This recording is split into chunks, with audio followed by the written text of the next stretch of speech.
안녕하십니까. 저작거리의 작가주 연기자 오늘 53번째 진채선과 바우더기입니다. 이 사진은 진채선의 사진입니다. 안초목이 상징적인 이름이라면 판소리 근대화의 주역 신지어는 구체적인 역사적 인물입니다. 판소리 기원에 대해서 학자들 사이에서도 여러 가지 의견이 있는데요. 어쨌든 한 가지 분명한 것은 판소리가 지금의 모습으로 발전하는 과정에서 신재호가 담당했던 핵심적인 역할입니다. 조선시대 중요한 행사 때마다 나래도감이나 산대도감에 불려간 다양한 배경의 광대들이 서로에게 영향을 주고 또 받았을 것은 분명하고요. 점차 팔도로 흩어진 이들이 다시 팔도의 재인청을 통해 변화와 모색의 또 다른 차원을 경험했을 것도 분명합니다. 이 과정에서 특히 전라도 지방의 신하위 무학에서 단골들이 부르는 단골이라고도 하죠. 단골들이 부르는 서사무가의 영향을 받은 광대들의 종합적 상상력이 작용하면서 소리하는 창, 대사하는 안일이, 몸짓하는 발림이라는 세 가지 요소가 특별하게 결합돼 창자와 고수 이인극의 성격을 띤 판소리라는 그 형식이 전개되었을 겁니다. 신지어는 이 과정에서 이리저리 섞여 들어왔을 온갖 다양한 요소들을 하나의 체계적인 구성으로 정리하면서 판소리라는 그 형식을 완성시키는데 결정적인 역할을 수행하는 인물이죠. 신지어에 붙인 신광흡은 경기도 고향 출신으로 고창에 내려와 관약방을 해서 한 재산을 모은 사람입니다. 그 재산을 기반으로 신지어는 나이 35세 고창 현관 밑에서 입양이 됩니다. 그가 어떻게 해서 판소리에 깊은 관심을 갖게 되었는지는 확실하지 않은데요. 어쨌든 상당한 재력가로서 신재현은 나이가 40줄에 접어들면서 광대들을 지원하고 새로운 재능들을 발굴 교육하고 또 판소리를 연구 창작하는 데 게을리하지 않습니다. 신재호가 판소리에 관심을 가질 무렵이면 이미 판소리 12마당이 세간에서 연위되고 있었습니다.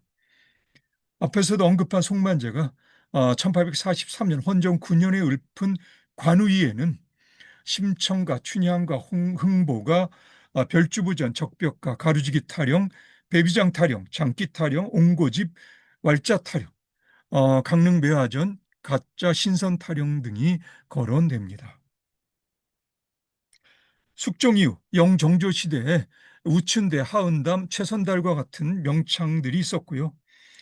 순조 무렵에는 설렁제 또는 덜렁제의 권삼득, 동평제의 시조 송흥록, 동강산제의 모흥갑, 경드름이 특별한 염계달, 성음이 섬세한 고수관, 우아하고 경쾌한 석화제의 김재철, 송록의 고수였던 주덕기, 서평제의 시조이자 강산제의 으뜸 박유전, 자웅성으로 유명한 황해천, 송록의 아우 송광록 등의 명창이 있었습니다. 저마다 고유한 스타일의 던음을 자랑하는 이러한 명창들이 조선의 전기 명창 시대를 이루죠. 헌종의 뒤를 이은 철종 무렵 후기 명창 시대가 시작합니다. 이 시대의 명창으로는 중고제의 시조 한송황, 송록의 제자 박만순, 줄타기의 달인이자 박유전의 제자 이날치, 송광록의 아들이며 송만감의 아버지 송우룡, 동편제의 거장 김세종, 김세종의 제자이자 인물이 수려한 장자배, 대사슴놀이에 실패한 후 신재효의 충고로 득음한 정창업, 비가비 즉 양바 출신 광대인 정충풍, 김세종에게 사사한 동편제의 거목 김찬업, 그리고 진양조를 창시한 김성옥의 아들이자 김창룡의 부친인 김정궁 등이 있습니다. 이들의 뒤를 이어 고종 후기에서 1930년대까지 김창환, 송만갑, 이동백, 김창룡, 정정렬, 박기홍, 유성주, 김채만, 전도성 등의 명창들과 1940년대 이후 김정문, 정민, 공창식, 장판계, 조몽실, 임방울, 김현수, 박동실, 정광, 성원목 등의 남자 명창, 이화중성, 박노주, 김열한, 박초월, 김소희 등의 여자 명창들이 활약하게 됩니다. 조선의 전기 명창들과 후기 명창들을 아우르는 시기에 태어나 성장한 신재호가 소리 명창이 아닐지는 몰라도 귀 명창이었던 것만큼은 틀림없습니다. 신재호는 이들 명창들과 긴밀한 유대를 맺고 후원하고 또 필요하면 날카로운 비평 또한 마다치 않죠. 신재료는 다양한 버전의 판소리 12망을 12마당을 춘향가, 심청가, 박타령, 토벌가, 적벽가, 병광세가 등으로 6마당으로 등 6마당으로 정리하고요. 소리로만 전해져 오던 사설 등을 주제와 표현이 잘 어울리게 이면에 맞춰 개작해서 대본화합니다. 예를 들어 춘향가의 경우 주제에 어울리는 스타일을 찾아 남창과 동창으로 판을 나누는데 이 과정에서 판소리가 기층보다 왕가나 사대부의 취향에 맞춰 변화된 것은 아마도 틀림이 없으리라 짐작됩니다. 꼭 신지어 때문은 아니겠지만 가령 강직한 관리이자 기품이 있는 문장가이며 화가로서 사대부의 전형이라 할 수 있는 신인은 판소리와 관련된 관극시를 남깁니다. 한 부분을 우리말로 옮기면 다음과 같습니다. 장안에서 우춘대를 흔히 일컫지만 오늘날 누가 그 소리를 훌륭히 이어갈까? 한 곡을 부르면 술동이 앞에 천필의 비단이 쌓이네. 권삼득과 모흥갑이 소년명창으로 이름이 났네. 신유나 송만재 같은 사대부 유학자들이 가명극이나 판소리에 관심을 보인 데에는 영종조 때 바닥을 쳤던 광대의 멸시 풍조가 순종이 헌종과 철종을 거치면서 점차로 회복되어가는 시대적 상황이 배경으로 작용합니다. 중인지는 신재호가 늘 신분 상승의 기회를 엿보고 있었던 건 사실이었던 것 같은데 이제 판소리의 권위자라는 명성이 신분 상승에 도움이 되면 됐지 해가 되지는 않은 문화적 풍토가 조성된 것입니다. 물론 신재호에게 판소리가 단순히 신분 상승의 수단이었던 것만 아님이 분명합니다.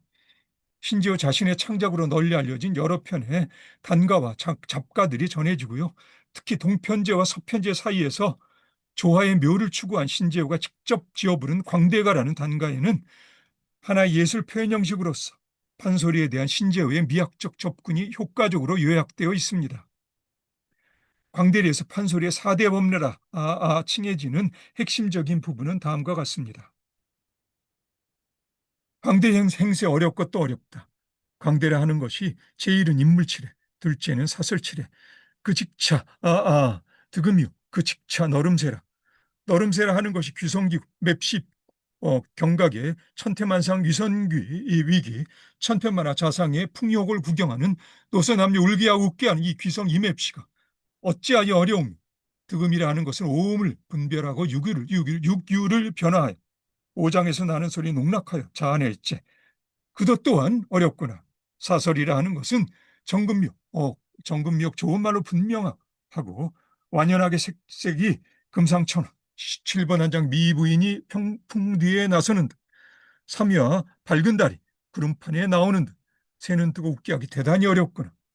인물은 천생이라 변통할 수 없거니와 원원한 이속판이 소리하는 법례로다. 예.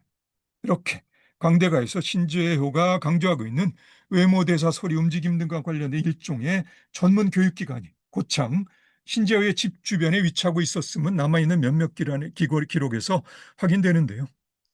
향리인 주지에 너무 큰 집을 갖고 있었다는 암행의사의 기록만 보아도 신재호에게 전문 교육기관을 설립할 만한 재정적 능력이 있었으리라 충분히 짐작할 수 있습니다. 당대 명창들이 이곳에 초빙되어 후학들을 지도했으리라는 것도 마찬가지겠고요. 1847년 고창 출신으로 기록에 남아있는 조선 최초의 여자 명창으로 꼽히는 진채선은 바로 이 교육기관 출신입니다. 신재호 본인은 물론이고 당대 명창 김세종이 진채선의 교육을 담당합니다. 이미 판소리에 관한 조선 제1의 권위를 자랑하는 신조였으므로 그의 본거지인 고창은 자타가 공인하는 판소리의 중심지가 되고요. 이에 따라 어정광대가 되려면 고창 신재호 문화를 거쳐야 한다는 소문이 세간으로 퍼져갑니다. 춘향과 심청가의 장기가 있던 심청가에 장기가 있던 진채선은 춤도 잘 추고 소리도 우렁차서 신재호에게 진작에 명창의 제목으로 낙점받은 것 같습니다. 여성으로서 28살의 나이에 김세종의 호의를 받으며 경복궁 경회루 낙성년에 나가 고종과 대원군 앞에 소리를 한다는 것은 한마디로 장난이 아니었으니까 말이죠. 이 자리에서 진채선이 남장을 했다는 설도 있습니다. 어쨌든 누구보다 예민한 감수성의 소유자로 보이는 흥선 대원군이 진채선의 소리에 흠뻑 빠져버립니다. 이 자리에서 진채선은 송조가와 방아타령을 부르는데 물론 둘 다 신재호가 만든 곡입니다. 경복궁 경혜르 낙성연은 1870년 고종 7년에 일렀어. 이 무대에서 좌중을 감동시킨 진채선은 대원군의 총애를 받으며 한동안 한양에 머물렀던 것으로 보입니다. 대원군과 진채선의 이러한 인연 덕분인지 신재호는 고종으로부터 오의장이라는 직함을 제수받습니다. 이때 이미 신재호는 60을 바라보는 나이였고요. 제자를 그리워한 그가 단가 도리화가를 지어 불렀다는 전설이 있습니다. 도리화는 복숭아꽃과 자두꽃을 말하는 것으로 진채선을 도리화로 비유한 신재호의 마음이 절절하죠. 자, 도리화가의 가사는 이런데요. 어, 어, 영상 아래에 올려드리겠습니다.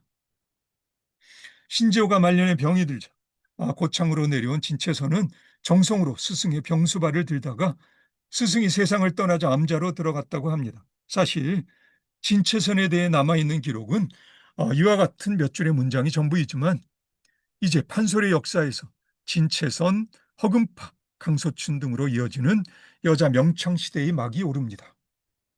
1870년 진채선이 경복궁 경혜르 낙선년의 무대에 서더니 여자 강대 바우덕이가 22살의 젊은 나이로 세상을 떠납니다. 안성이 고향인 바우덕이는 가난한 소장농의 딸이었어요. 가난한 탓으로 5살 때 팔도를 유랑하던 남사당 폐에 맡겨진 바우덕이는 줄타기 땅재주 등의 남사당 놀이를 익힙니다. 바우덕이가 15되던 해 조선광대 역사에 희귀한 일이 벌어집니다. 남사당 폐의 우두머리를 꼭두새라 하는데요. 연로한 꼭두새를 대신해서 이제 겨우 15살의 소녀 바우덕이가 꼭두새로 선출된 것입니다. 그것도 만장일치로 말이죠. 오로지 광대로서 바우덕이의 기량이 천재적인 데서 비롯한 일이겠죠. 바우덕이가 이끌던 남사당패는 안성 청룡사를 거점으로 한 안성 남사당패였는데 광대로서 바우덕이의 기량이 워낙 출중해서 팔도의 바우덕이로 유명해진 안성 남사당패는 1865년 대원군의 부름을 받게 됩니다. 대원군이 경복궁 중건에 지친 노역자들을 위로하기 위해 남사당패를 불러서 공연을 펼친 것인데요. 이때 17살의 바우덕이의 공연이 얼마나 대단했던지 고종은 바우덕이에게 정상품에 해당하는 옥관자를 하사했다고 합니다. 남사당을 세간에 인정받는 하나의 독립된 공연단체로 인정받기 위해 쉴 사이 없이 팔도를 돌던 바우덕이는 그 힘든 생활로 인해 폐병을 얻어서 22살의 젊은 나이로 세상을 떠납니다. 2013년 현재 안성에서는 매년 바우덕이를 기리는 남사당 바우덕이 축제가 개최됩니다. 안성시 서운면 청룡리에 그녀의 무덤이 있습니다. 실제로 바우덕이가 진채선을 만났던 것 같지는 않습니다. 만일 만났더라면 저작거리에 젊고 재능 있는 두 여성 작가주의 연기자들의 희유한 만남이라 사실 경복궁 경혜루를 생각하면서 경혜루 진채선의 연희를 생각하면서 또 바우덕이가 경복궁 중건에 지친 노역자들을 위로하기 위해 대원군의 부름을 받아 연희했다는 그런 기록을 또 생각하면서 이렇게 나는 바우덕이와 진채선의 만남을 상상해 보았습니다. 두 저작거리에 젊고 재능이 있는 두 여성 작가주의 연기자들의 희유한 만남이라 이렇게 상상하는 것만으로도 기분이 좋아지네요. 예, 그럼 오늘은 여기까지 하겠습니다. 오늘도 수고 많으셨고요. 그럼 다음에 다시 봅시다.